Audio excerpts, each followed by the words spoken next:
ગુજરાત રાજ્ય મહિલા આયોગ વિભાગ દ્વારા નારી જાગૃતિ માટે એક નારી અદાલતનું આયોજન આજે કેશોદના રણછોડરાયજી મંદિરના પટાંગણમાં કરવામાં આવ્યું હતું. ગુજરાત સરકાર મહિલા આયોગ દ્વારા આયોજિત નારી જાગૃતતા અદાલતમાં જૂનાગઢ અને કેશોદમાંથી 108માં તથા અભ્યમ વગેરેની સેવાઓમાં ફરજ બજાવતા મહિલા કર્મચારીઓ બહેનોની ઉપસ્થિતિ રહી હતી. આ નાટકે મહિલાઓને પોતાના રક્ષણ માટે જરૂરી કાનૂની માર્ગદર્શન અને માહિતી આપવામાં આવી હતી. આ તકે આ કાર્યક્રમમાં અનેક મહિલાઓ ઉપસ્થિત રહ્યા હતા. તો બીજી તરફ આ કાર્યક્રમને સફળ બનાવવા માટે તાલુકા કોર્ડિનેટર પારુલ ઠુમ્મર, મમતાબેન રાવલ, શારદાબેન રાખોલિયા સહિતના મહિલાઓએ ભારે જહેમત ઉઠાવી કાર્યક્રમને સફળ બનાવ્યો હતો. ભગવતીબેન, હું જિલ્લા કોર્ડિનેટર છું અને મહિલા આયોગ નારી અદાલતમાં ફરજ બજાવું છું. આજના કેશોદ ખાતે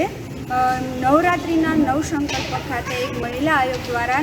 નારી અદાલત આયોજિત આજે ડિજિટલ સશક્તિકરણ માટે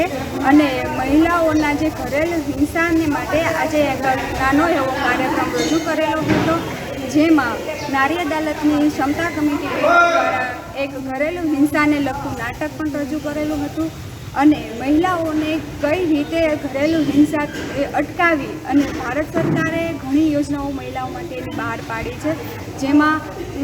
એવા અમુક મહિલાને અને બાળકોને લગતા કાયદાઓ ઘડવામાં આવેલા છે અને ઘરેલું હિંસા અધિનિયમ 2005માં જે મહિલાઓ માટે એક